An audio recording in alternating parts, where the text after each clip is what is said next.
Study IQ IAS, अब तैयारी हुई अफोर्डेबल।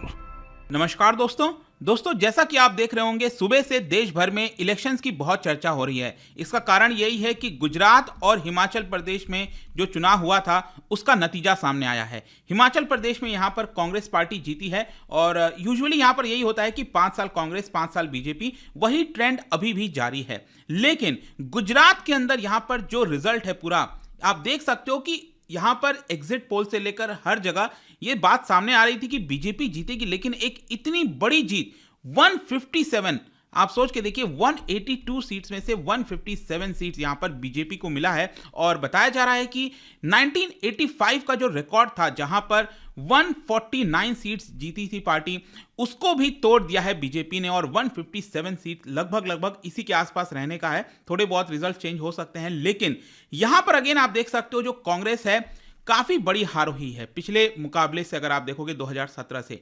लेकिन यहां पर जो तीसरी बड़ी पार्टी सामने उभर कर आई है वो है आम आदमी पार्टी।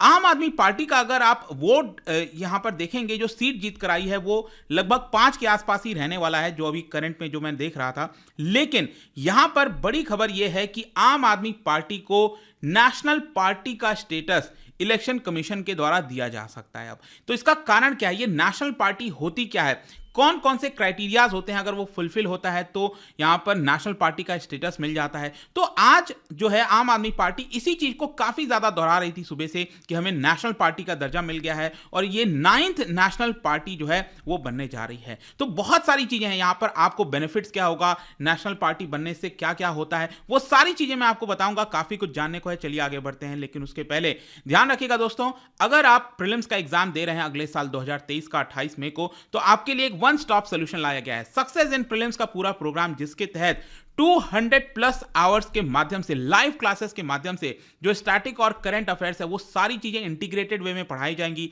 सीसैट भी कराया जाएगा, अगर वहां पर प्रॉब्लम है तो आपके घरों तक बुक्स पहुंचाई जाएंगी और all India open mock test भी आप देख सकते हैं at very affordable price. Just 6000 में ये सारी चीजें आपको मिलेंगी। You just have to use the code Ankit live हमारे वेबसाइट और ऐप पर, और ये पूरी प्रिपरेशन आप कर पाएंगे प्रीलिम्स के स्पेसिफिकली। एंड ध्यान रखिएगा, लिमिटेड सीट्स हैं क्योंकि लाइव क्लासेस हैं, काफी चीजें ध्यान देनी होती हैं, तो यहां पर हमने लिमिटेड सीट्स रखा है और 19 दिसंबर के पहले आपको एडमिशन ले लेना है, जल्दी करिए, अदरवाइज यहां पर आपका ये मौका छूट सकता है। इसके अलावा NCERT again at a very affordable price, use the same code Ankit live हमारे वेबसाइट और ऐप पर, और इसको भी आप एनरोल करा सकते हैं। इसके अलावा अगर आप एमसीक्यूज अटेम्प्ट करना चाहते हैं तो मेरे इंस्टा पेज पर जा सकते हैं, वहां पर स्टोरीज में जितने भी एमसीक्यूज हैं उसको आप अटेम्प्ट कर पाएंगे। चलिए शुरुआत करते हैं यहां पर, और सबसे पहले आप देख सकते हो आम आदमी पार्टी का जो ट्वीट है वो क्या है। एक छोटी सी आम आदमी पार्टी को राष्ट्र पार्टी बनाने के लिए गुजरात की जनता का बहुत बहुत शुक्रिया। तो यहां पर गुजरात में ऐसा क्या हुआ जिसकी वजह से आम आदमी पार्टी कह रही है कि हम नेशनल पार्टी बन गए हैं। देखो अभी तो ये क्या है, ऑफिशियल तरीके से इलेक्शन कमीशन डिसाइड करेगा कि नेशनल पार्टी है कि नहीं, लेकिन जो क्राइटेरियाज होते हैं वो कहीं ना कहीं ये फुलफिल कर गए हैं। जैसा कि मैंने बताया कि इनको यहां पर जो टोटल सीट है गुजरात के अंदर वो 5 ही रहने वाली है, 5 या उससे कम या उससे थोड़ा बहुत इधर ही रह सकता है। लेकिन इनका वोट शेयर अगर आप देखोगे गुजरात के अंदर तो वो है लगभग 13% के हिसाब से, और इसीलिए बताया जा रहा है क्योंकि ये वोट शेयर 6% को क्रॉस कर गया है, इसकी वजह से बताया जा रहा है कि आम आदमी पार्टी नेशनल पार्टी बन गई है। चलो इसके बारे में जानेंगे, लेकिन नेशनल पार्टी का मतलब क्या होता है। देखो इसके नाम से ही आप समझ रहे होंगे, एक ऐसी पार्टी जिसका नेशनली प्रेजेंस हो, मतलब देश भर के ज्यादातर हिस्से में किसी पार्टी का प्रेजेंस होना, उसी को तो हम नेशनल पार्टी कहेंगे। मतलब कि वो एक पर्टिकुलर रीजन में या फिर स्टेट में रेस्ट्रिक्टेड ना हो, इसका प्रेजेंस कई जगह आपको देखने को मिले, उसको नेशनल पार्टी, जैसे बीजेपी हो गया, कांग्रेस हो गए,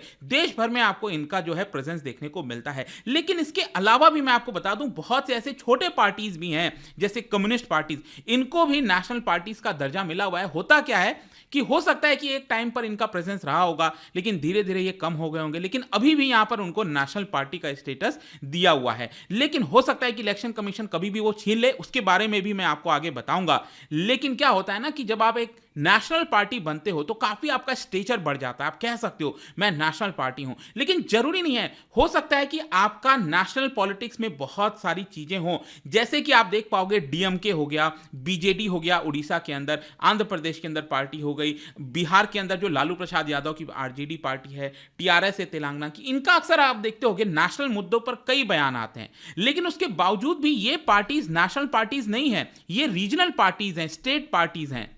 तो आखिरकार क्वेश्चन ये है कि नेशनल पार्टी डिफाइन कैसे होता है। देखो ऑब्वियस सी बात है, ये डिसीजन लिया जाता है इलेक्शन कमीशन ऑफ इंडिया के द्वारा, इनके द्वारा कुछ यहां पर रूल्स निकाले गए हैं, लेकिन यहां पर कोई पार्टी को कभी नेशनल पार्टी का स्टेटस दिया जा सकता है, उसी प्रकार से इलेक्शन कमीशन ऑफ इंडिया वो स्टेटस वापस भी ले सकती है। अब यहां पर अगर आप देखोगे तो political parties and election symbol 2019 का हैंडबुक, उसके मुताबिक किसी पार्टी को नेशनल पार्टी का स्टेटस तब दिया जा सकता है जब वो इन 3 में से किसी एक क्राइटेरिया को फुलफिल करे। मतलब ये 3 क्राइटेरिया आप देख सकते हो यहां पर 1 2 3, इनमें से अगर किसी एक क्राइटेरिया को अगर वो फुलफिल कर लेते हैं तो उनको नेशनल पार्टी का स्टेटस दे दिया जाएगा। क्या है?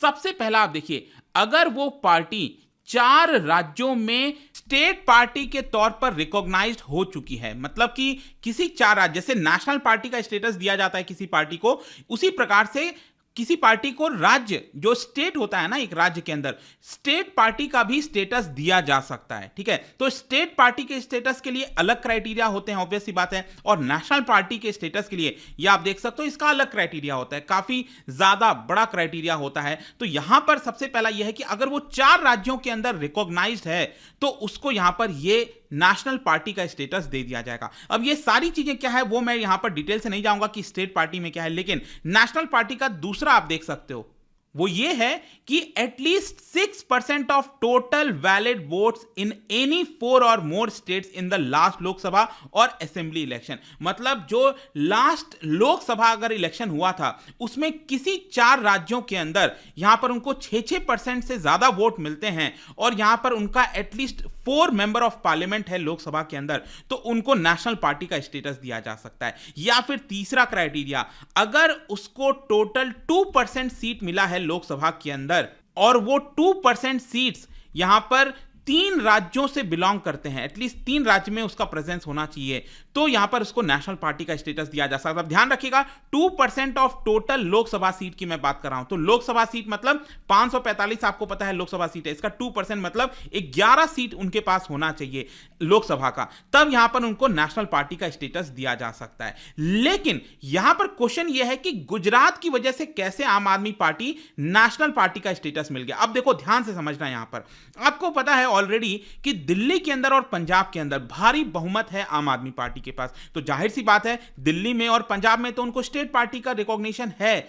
उसके अलावा आपको याद होगा इसी साल मार्च के महीने में गोवा में चुनाव हुआ था। गोवा के चुनाव में आप देख सकते हो उन्होंने 6% से ज्यादा वोट लिया था, 6.77%। ठीक है, तो 3 राज्यों के अंदर तो ऑलरेडी वो फुलफिल कर चुके थे क्राइटेरिया, अब उनको क्राइटेरिया फुलफिल करना था हिमाचल प्रदेश के स्टेट में या फिर गुजरात के स्टेट में। अब ध्यान से समझिए, यहां पर जो आम आदमी पार्टी को नेशनल पार्टी का स्टेटस मिलेगा वो पहले वाले क्राइटेरिया से मिलेगा। पहला वाला क्राइटेरिया क्या था कि अगर वो 4 राज्यों के अंदर रिकॉग्नाइज्ड हैं, अब यहां पर हर एक राज्य में अगर वो 6% से ज्यादा वोट ले आते हैं तो यहां पर उनको राज्य का स्टेटस मिल जाता है, राज्य पार्टी का स्टेटस मिल जाता है। तो यहां पर मैंने आपको बताया 3 राज्यों के अंदर तो ऑलरेडी था, अब उनको जरूरत थी हिमाचल प्रदेश या गुजरात की। अब देखो हिमाचल प्रदेश में तो आम आदमी पार्टी का बहुत बुरा हाल हुआ है, सिर्फ 1% ही लगभग वोट मिले हैं उनको, वोट शेयर, तो वहां से तो नहीं हो सकता। अब गुजरात के अंदर मैंने आपको बताया उनको 13% वोट मिला, उनको कितनी की जरूरत थी? 6% से ज्यादा वोट की, लेकिन 13% मिल गया, और इसीलिए क्योंकि 4 राज्यों के अंदर अब वो रिकॉग्नाइज्ड हो जाएंगे और इसलिए उनको नेशनल पार्टी का स्टेटस दे दिया जाएगा। अब क्वेश्चन यह है कि इसको लेकर इतना ज्यादा हल्ला गुल्ला क्यों होता है, मतलब ये नेशनल पार्टी के अंदर कौन कौन से पार्टीज आती हैं। ठीक है, यहां पर आप देख सकते हो ये जो एलीट क्लब है उसके अंदर टोटल अभी तक 8 नेशनल पार्टीज हैं। कौन कौन सी? BJP, Congress, National People's Party, TMC, NCP, CPI, CPM, ये लेफ्ट पार्टीज हैं, बीएसपी ये जो मायावती जी की पार्टी है, एनसीपी आपको पता है शरद पवार हो गए, टीएमसी ममता बनर्जी जी हो गए। तो ये टोटल 8 पार्टीज के पास नेशनल पार्टी का स्टेटस है। और आपको पता ही है कि आप देखिए यहां पर बहुत सारे और भी लोग हैं जिनकी बड़ी बड़ी पार्टीज अक्सर न्यूज में आते रहते हैं। मुलायम सिंह यादव की जो पार्टी है समाजवादी पार्टी, उसको भी नहीं मिला है अभी तक नेशनल पार्टी का स्टेटस। नीतीश कुमार की पार्टी, ठीक है, उनको भी नहीं मिला है। एन चंद्रबाबू नायडू हो गए, लालू प्रसाद यादव गए, इन सबको नहीं मिल पाया। तो इसी से आप समझ पाओगे कि ये कितना एलीट क्लब है। वैसे मैं आपको बता दूं कि अब ये इनमें से ज्यादातर जो पार्टीज है ना, बीजेपी और कांग्रेस को अगर आप छोड़ दो तो ज्यादातर, चाहे टीएमसी हो, एनसीपी है, सीपीआई है, बीएसपी है, अब ये डी रिकॉग्नाइज्ड हो सकती हैं, क्योंकि अब ये फुलफिल नहीं करती हैं क्राइटेरिया। पहले ये फुलफिल करती थी क्राइटेरिया, अब ये फुलफिल क्राइटेरिया नहीं कर पाती। और इसीलिए इनफैक्ट इलेक्शन कमीशन ने इनसे सवाल पूछा था कि हम आपको डी रिकॉग्नाइज क्यों ना करें।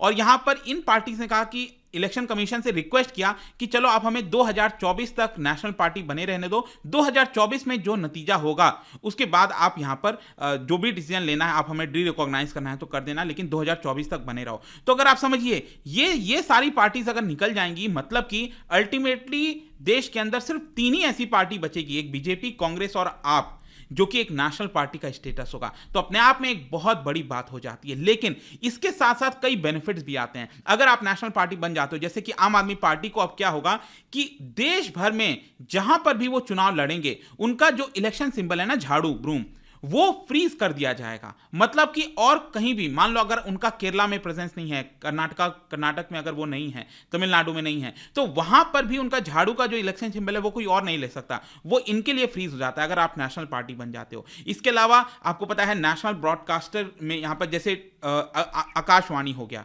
दूरदर्शन हो गया, वहां पर उनको कुछ समय दिया जाता है कि वो अपनी चीजों को रख सके, अपने बातों को रख सके चुनाव के दौरान, लोकसभा चुनाव के दौरान। इसके अलावा 40 स्टार कैंपेनर्स तक मैक्सिमम वो रख सकते हैं। और साथ ही साथ यहां पर जो पार्टी का हेडक्वार्टर होता है वो बनाने के लिए, जैसे आपने देखा होगा दिल्ली के अंदर बीजेपी का एक बहुत बड़ा हेडक्वार्टर बना है, कांग्रेस का भी एक काफी बड़ा हेडक्वार्टर बना, उसी प्रकार से आम आदमी पार्टी का यहां पर गवर्नमेंट लैंड जो है, गवर्नमेंट लैंड के ऊपर वो हेडक्वार्टर बना सकते हैं। सो अब फाइनल क्वेश्चन यही है कि क्या आम आदमी पार्टी कांग्रेस को धीरे धीरे रिप्लेस करेगी? यही ज्यादातर डिबेट है अब, क्योंकि जिस प्रकार से कांग्रेस पीछे होती जा रही है, हारते जा रही है, जब तक वो कुछ ड्रामेटिक नहीं करती, जब तक वो कमबैक नहीं कर पाती, कहीं ना कहीं आप जो है वो उसका रिप्लेसमेंट बनते जा रही है। और जैसे जैसे आप आगे बढ़ते जाओगे, आपको देखने को मिल रहा है कि अब बीजेपी वर्सेस कांग्रेस के बजाय धीरे धीरे बीजेपी वर्सेस आपको आम आदमी पार्टी जो है देखने को मिल रहा है। और इसीलिए नेशनल पार्टी स्टेटस मिलना एक बड़ा बूस्ट होगा इसके लिए। और साथ ही साथ यहां पर आप देख सकते हो आगे आने वाले समय में राजस्थान, मध्य प्रदेश, छत्तीसगढ़, कर्नाटक में चुनाव होने वाले हैं,